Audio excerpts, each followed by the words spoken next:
नमस्कार, स्वागत है आपका आपके अपने चैनल नवभारत एकेडमी पर। आज हम आपको इस वीडियो में यूपीआरओ एआरओ का हिंदी का हाल प्रश्न पत्र कराने वाले हैं। ये हिंदी सीरीज का पार्ट 2 होगा। तो आइए देखते हैं अपने क्वेश्चन नंबर 1। क्वेश्चन नंबर 1 में पूछा गया है कि भौतिक का विलोम क्या होगा। भौतिक का विलोम क्या होगा, ये आपको बताना है कि भौतिक का विलोम क्या होगा। आध्यात्मिक, दार्शनिक, सांस्कृतिक या राजनीतिक। इसका सही आंसर होगा आध्यात्मिक। भौतिक का विलोम आध्यात्मिक होगा। अगला क्वेश्चन है, प्राची शब्द का विपरीतार्थक शब्द क्या होगा। उदीची, प्रतीची, नवीन, समीची। इसका सही आंसर होगा प्रतीची, क्योंकि प्राची शब्द का अर्थ होता है पूर्व और प्रतीची शब्द का अर्थ होता है पश्चिम। देखिए अगला क्वेश्चन देखते हैं, समष्टि का विलोम शब्द क्या होगा। विशिष्ट, व्यष्टि, अशिष्ट, अपुष्टि। तो इसका सही आंसर होगा ऑप्शन बी, व्यष्टि। अगला क्वेश्चन, निम्नलिखित में से विलोम शब्दों की दृष्टि से एक युग्म गलत है। तो आपको गलत शब्द युग्म बताना है कि इसमें कौन सा गलत युग्म होगा। विधि, निषेध, ये तो बिल्कुल सही है। आह्वान, विसर्जन, ये भी बिल्कुल सही है। अमीय, हलाहल, ये भी बिल्कुल सही है। आग्रह, विग्रह, ये बिल्कुल गलत है, क्योंकि आग्रह का दुराग्रह होता है जबकि विग्रह का संधि होता है। ये बिल्कुल इस प्रश्न का उत्तर होगा ऑप्शन सी। देखते हैं अगला क्वेश्चन, विलोम शब्द की दृष्टि से इनमें से सही युग्म है, सही बताना है इनमें से कौन है। अकीड़, विकीड़, ये तो बिल्कुल गलत है। ईप्सित, अभीप्सित, ये भी गलत है। आद्रत, निराद्रत, ये बिल्कुल सही है। दोष, सदोष, ये भी गलत है। तो इसका देख लेते हैं कि विकीर्ण का विलोम शब्द क्या होता है। विकीर्ण का होता है संकीर्ण, ईप्सित का होता है अनीप्सित। और ये तो बिल्कुल सही लिखा है, ऑप्शन डी है कि दोष और सदोष ये दोनों समानार्थी शब्द हैं, जबकि इसका सदोष का होता है अदोष। चलिए देखते हैं अगला क्वेश्चन, शुद्ध वर्तनी वाले शब्द का चयन करें। इसमें शुद्ध वर्तनी बतानी है कि कौन सी शुद्ध वर्तनी है। दैदीप्यमान या दैदीप्यमान या दैदीप्यमान या दैदीप्यमान। इसका सही होगा दैदीप्यमान। देखते हैं अगला, निम्नलिखित में से शुद्ध वर्तनी वाला शब्द है। इसमें आपको शुद्ध बताना है कि कौन सा शुद्ध है। कौतूहल, ये तो बिल्कुल सही लिखा है। अनधिकार, ये भी सही है। निरपेक्ष, ये भी सही है। पौराणिक, ये भी सही है। इसमें चारों ऑप्शन सही हैं, इसमें कोई भी गलत नहीं है, इसका ध्यान रखना है। चारों को शब्द बिल्कुल सही लिखे हुए हैं। क्वेश्चन नंबर 8, निम्नलिखित वाक्यों में शुद्ध वाक्य है। इसमें शुद्ध वाक्य बताना है कि मुझसे यह काम संभव नहीं हो सकता। मुझसे यह काम संभव नहीं हो सकता। यह बिल्कुल भी बात नहीं करना चाहता। यह कविता अनेक भाव प्रकट करती है, या इनमें से कोई नहीं, या इन दोनों में केवल यही अंतर है। इसका शुद्ध वाक्य हमें बताना है, शुद्ध है ऑप्शन नंबर सी, यह कविता अनेक भाव प्रकट करती है। और ये ऑप्शन देख लेते हैं ये किस लिए गलत है। इसमें मुझसे यह काम संभव नहीं है, इतने से काम चल जाता, लेकिन इसमें ये अनावश्यक शब्द भी लगा दिए, इसलिए ये गलत हो गए। यह बिल्कुल भी बात नहीं करना चाहता, इसमें भी लगाने की कोई ज़रूरत नहीं थी, इसलिए ये गलत हो गया। और इन दोनों में केवल यही अंतर है, तो इसमें केवल लगाने की भी कोई आवश्यकता नहीं थी, इसलिए ये गलत हो गया। अपना आंसर होगा ऑप्शन सी। चलिए देखते हैं अगला क्वेश्चन, निम्नलिखित में से एक वाक्य शुद्ध है, वह है इसके बावजूद भी हमसे हिंदी लिखने में बहुत भूलें हो जाती हैं। इसके बावजूद भी, यहाँ पे भी नहीं लगता, इस बिना भी के भी काम चल जाता। इसके बावजूद भी, यहाँ पर भी आ गया, इसलिए ये गलत हो गया। इसके बावजूद भी, ये भी गलत हो गया। इसके बावजूद हम लोगों से हिंदी लिखने में बहुत भूलें हो जाती हैं, ये बिल्कुल सही क्वेश्चन है, इसका ऑप्शन होगा डी। अगला क्वेश्चन, अशुद्ध वाक्य का चयन करना। पुलिस द्वारा डाकुओं का पीछा किया गया। देश की वर्तमान मौजूदा हालत ठीक नहीं है। मैं पुस्तकालयों में निम्न समय पर पहुंचता हूं। तुम चिंता न करो, मैं कोई ना कोई रास्ता निकालूंगा। तो इसका सही होगा ऑप्शन बी, क्योंकि ये वर्तमान और मौजूदा दोनों शब्द नहीं लगेंगे, एक लगेगा कोई भी। तो देखते हैं अगला क्वेश्चन। परंपरा से चली आ रही बात के लिए प्रयुक्त होने वाला शब्द है। इसके लिए प्रतिश्रुति, ब्याज स्थिति, अनुलोम या अनुश्रुति। इसका ऑप्शन नंबर डी बिल्कुल सही होगा। अगला क्वेश्चन। जिसके पास कुछ ना हो वाक्यांश के लिए एक शब्द है। इसके लिए है अक्षम, अकिंचन, आज्ञे, अस्मात्। इसका सही होगा अकिंचन। अगला क्वेश्चन। स्वेद से उत्पन्न होने वाला वाक्य के लिए एक शब्द है। स्वेद से उत्पन्न होने वाला के लिए है स्वेदज, और अंडे से उत्पन्न होने वाले के लिए अंडा, अंडज, और शरीर से उत्पन्न होने वाला पिंडज। अगला क्वेश्चन। अपरिणित शब्द निम्नलिखित में से किस वाक्यांश के लिए प्रयुक्त होता है। जिसका परिणाम ना निकलता हो, गलत। जिसका विवाह ना हुआ हो, ये बिल्कुल सही है। और जिसका विवाह हो चुका हो, जो देखने में प्रतिकर ना हो, ये तीनों गलत हैं। इसका ऑप्शन होगा ऑप्शन नंबर बी।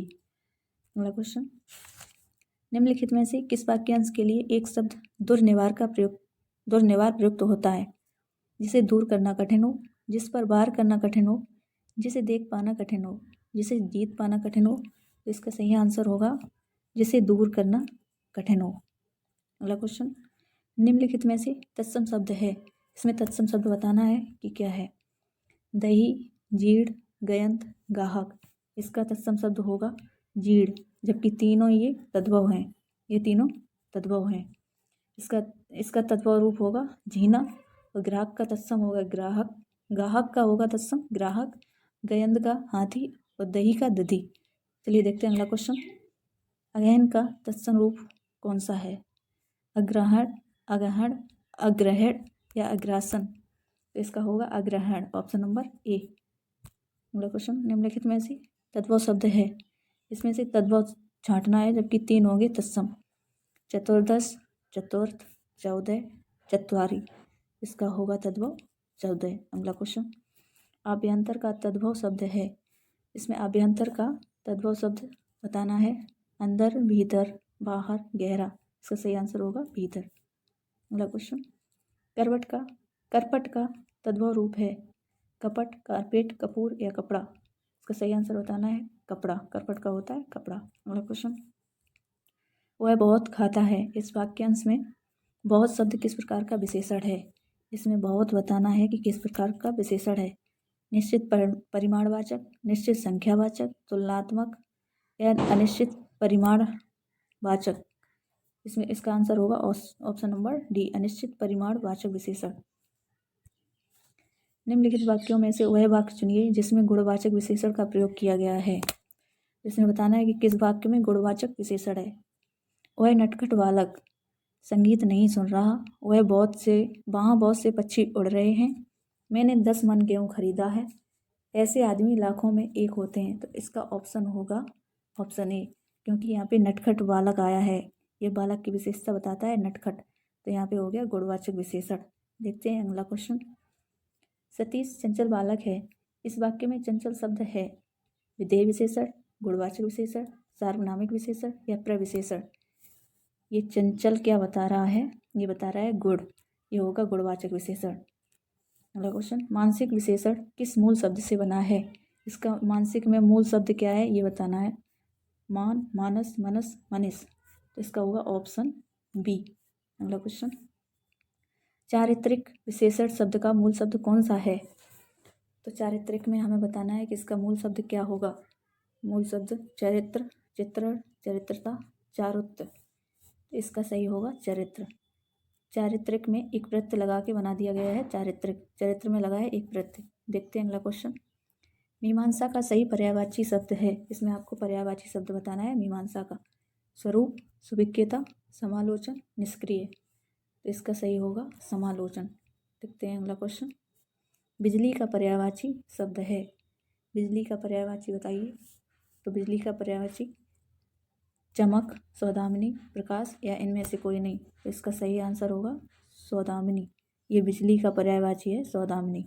अगला क्वेश्चन। निम्नलिखित में से कौन सा शब्द लक्ष्मी का पर्यायवाची नहीं है। इसमें हमें बताना है कि लक्ष्मी का पर्यायवाची नहीं है। ये ध्यान से पढ़ना है कि नहीं है पूछा है।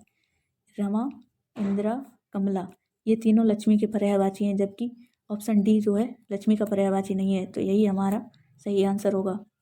और आपको बताना है कि भारती किसका पर्यायवाची होता है। तो भारती होता है सरस्वती जी का पर्यायवाची होता है भारती। देखिए अगला क्वेश्चन, निम्नलिखित में से कौन सा शब्द कपड़ा का पर्यायवाची नहीं है। वस्त्र, पट, वसन या भाषण। ये भाषण बिल्कुल गलत है, ये कपड़ा का पर्यायवाची नहीं होगा, जबकि वस्त्र, पट, वसन ये कपड़ा के पर्यायवाची होते हैं। अगला क्वेश्चन, निम्नलिखित में से कौन सा शब्द मेघ का पर्यायवाची नहीं है। मेघ, आपको बताना है कि मेघ का पर्यायवाची नहीं है। पयोधर, जलधर, बारीधर, दामोदर। तो पयोधर भी है, जलधर भी है और बारीधर भी है। ऑप्शन डी नहीं है मेघ का पर्यायवाची, तो हमारा यही सही होगा। इसकी वर्तनी भी अशुद्ध लिखी है, इसकी धा धनुष की जगह पे दा होगा, दा। देखिए अगला क्वेश्चन, आविर्भूत का सही विलोम शब्द क्या है। आविर्भूत का अनास्था, अनिकेता, तिरोभूत, अनावृष्टि। तो आपको आविर्भूत का सही विलोम बताना है। आविर्भूत का होगा ऑप्शन नंबर सी, आविर्भूत का तिरोभूत। आपको ए का बताना है। ए का विलोम शब्द क्या होता है। ए का मतलब अनास्था का होता है आस्था, अनेकता का होता है एकता, अनावृष्टि का होता है अतिवृष्टि।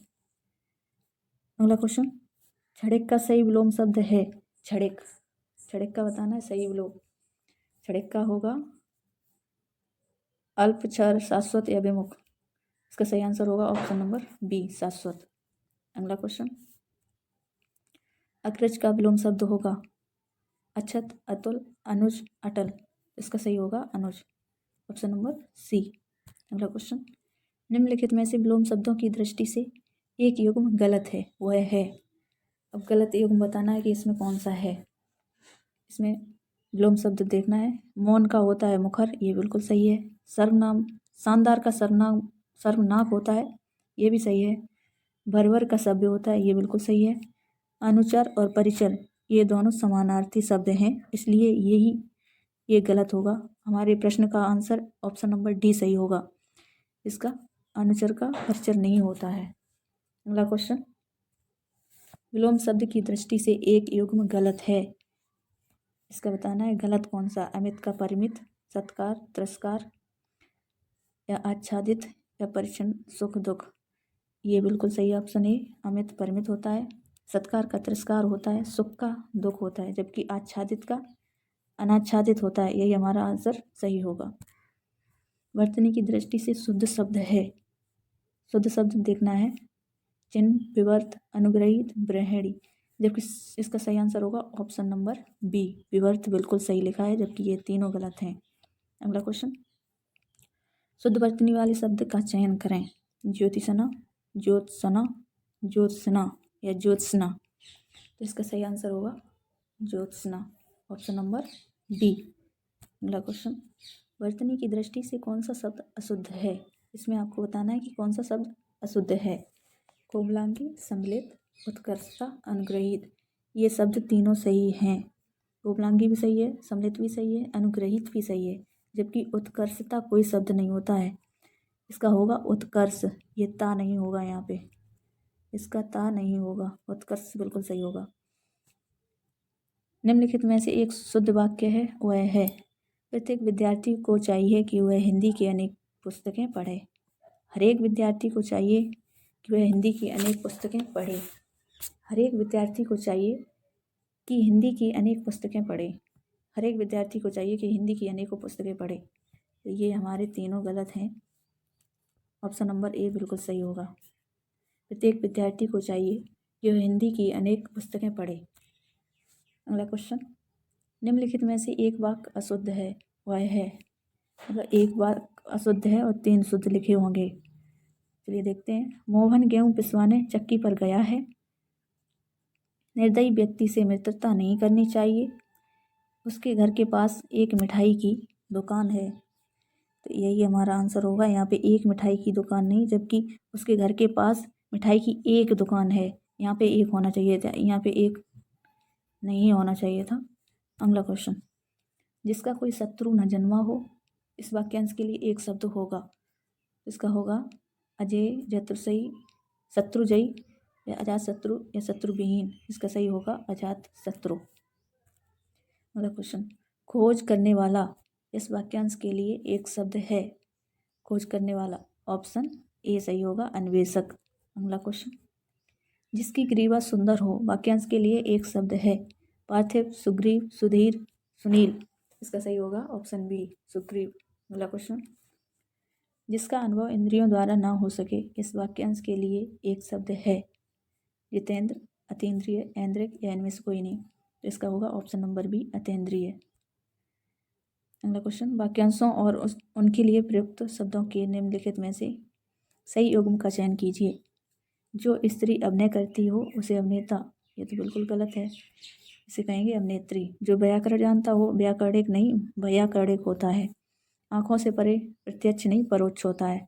लौटकर आया हुआ प्रत्यागत, ये बिल्कुल सही है, इसका ऑप्शन होगा ऑप्शन डी। अगला क्वेश्चन, निम्नलिखित में से तत्सम शब्द है। इसमें हमें तत्सम शब्द ढूंढना है कि कौन सा है। उत्साह, उजला, उल्लू, ओष्ठ। इसका सही आंसर होगा ऑप्शन डी, ये बिल्कुल इसका तत्सम है, और जबकि इसका तद्भव होगा ओठ। अब हमें इसके तत्सम ढूंढने हैं। जो 3 तद्भव शब्द लिखे हैं उसके तत्सम बताने हैं। उत्साह का होता है उत्साह, उजला का होता है, उल्लू का होता है उलूप। उजला का आपको बताना है कमेंट बॉक्स में क्या होता है। चलिए अगला क्वेश्चन, परिवार का तत्सम रूप है। परिवार का तत्सम रूप होगा प्रतिपदा। अगला क्वेश्चन, निम्नलिखित में से तत्सम तद्भव शब्दों का संगत युग्म बताना है। खरपट, खोपड़ी, सत्तु, सत्य, पर्यक, पलंग, कोटक, घड़ा। हमें इसका सही बताना है कि इसमें कौन सा ऑप्शन सही है। इसका ऑप्शन सी बिल्कुल सही होगा, क्योंकि पर्यक का पलंग होता है तत्सम तद्भव। निम्नलिखित में से तद्भव शब्द है। तद्भव ढूंढना है कि आंसू, एकत्र, बानर, उच्च। तो आंसू बिल्कुल सही होगा ऑप्शन ए, इसका ये तद्भव है। इसका तत्सम होता है अश्रु, और बानर जो है ये है तत्सम रूप, इसका तद्भव होता है बंदर। एकत्र का होता है इकट्ठा, उच्च का होता है ऊंचा। अगला, कपित्त का तद्भव शब्द है। कपित्त का तद्भव शब्द बताना है। कपूर, कैथा, केला, खजूर। इसका होगा ऑप्शन बी, कैथा। अगला क्वेश्चन, निम्नलिखित शब्दों में से कौन सा शब्द गुणवाचक विशेषण है। तो हमें गुणवाचक बताना है कि 5 उचित, 5वां, कुछ, 3। इसका ऑप्शन होगा उचित, क्योंकि ये संख्यावाचक है, ये भी संख्यावाचक है, ये अनिश्चित संख्यावाचक है, और ए अपना होगा गुणवाचक। अगला क्वेश्चन, निम्नलिखित में से कौन सा विशेषण संज्ञा से नहीं बना है। इसमें बताना है कि हमें संज्ञा से नहीं बना है। तो श्रीमान भी संज्ञा से बना है, दानी भी बना है, और चमकीला भी बना है, जबकि ऑप्शन सी ये संज्ञा से नहीं बना है। यही हमारा ऑप्शन सही होगा। अगला क्वेश्चन, निम्नलिखित में से किस वाक्य में उत्तमावस्था गुणवाचक विशेषण विशेष का प्रयोग किया गया है। इसमें बताना है। चलिए देखते हैं। परमानंद कक्षा में सबसे होशियार छात्र है। मनमोहन ने इस दुकान से 1 किलो टमाटर खरीदा है। इस पौधे में इतना पानी मत डालो। विजय पहलवान एक दिन में 4 लीटर दूध पीता है। तो इसका ऑप्शन होगा ऑप्शन ए, बिल्कुल सही, सबसे होशियार। इसमें सबसे शब्द लग गया, इसलिए इसकी उत्तमावस्था होगी। अगला क्वेश्चन, सौर किस मूल शब्द से बना विशेषण है। सूर, सुर, सौर, सूर्य या उपयुक्त में से कोई नहीं। तो इसका होगा ऑप्शन सी, सूर्य से। निम्नलिखित में से कौन सा शब्द विशेषण है। इसमें हमें बताना है कौन सा शब्द विशेषण है। आग, आग्नेय, अग्नि, अगिन या इनमें से कोई नहीं। तो इसका सही आंसर होगा ऑप्शन बी, आग्नेय। ये आग से बना हुआ विशेषण है, आग शब्द से बना हुआ विशेषण है। अगला क्वेश्चन, आकाश का पर्यायवाची। आकाश का पर्यायवाची क्या है। सहकार, शून्य, प्रभा, मंडली। तो इसमें आपको बताना है आकाश का पर्यायवाची। इसका सही आंसर होगा ऑप्शन बी। अगला क्वेश्चन, सोना का पर्यायवाची बताना है। अर्क, बर्क, माणिक्य, कनक। तो इसका सही होगा कनक। अगला क्वेश्चन, उसके प्राण पखेरु उड़ गए। इस वाक्य में पखेरु शब्द का प्रयोग किसका पर्यायवाची है। पखेरु का पर्यायवाची बताना है। पक्षी, जल्दी, पखवाड़ा, पखारना। तो इसका सही आंसर होगा ऑप्शन ए, पक्षी का पर्यायवाची होता है पखेरु। अगला क्वेश्चन, निम्नलिखित में से कौन सा शब्द चंद्रमा का पर्यायवाची नहीं है। सुधांशु, सुधाकर, सुधाधर, सलिल। तो इसका होगा ऑप्शन डी, सलिल। ये चंद्रमा का पर्यायवाची नहीं है, जबकि ये तीनों चंद्रमा के पर्यायवाची हैं। सलिल किसका पर्यायवाची होता है। ये होता है पानी का। चलिए देखते हैं अगला क्वेश्चन, निम्नांकित शब्दों में से एक शब्द माता का पर्यायवाची नहीं है, वह शब्द है। इसमें माता का पर्यायवाची कौन सा शब्द नहीं है, ये हमें बताना है। अम्ब होता है माता का पर्यायवाची, अम्मा भी होता है और जननी भी होता है, जबकि अम्बू माता का पर्यायवाची नहीं है। यही हमारा ऑप्शन सही होगा, ऑप्शन बी।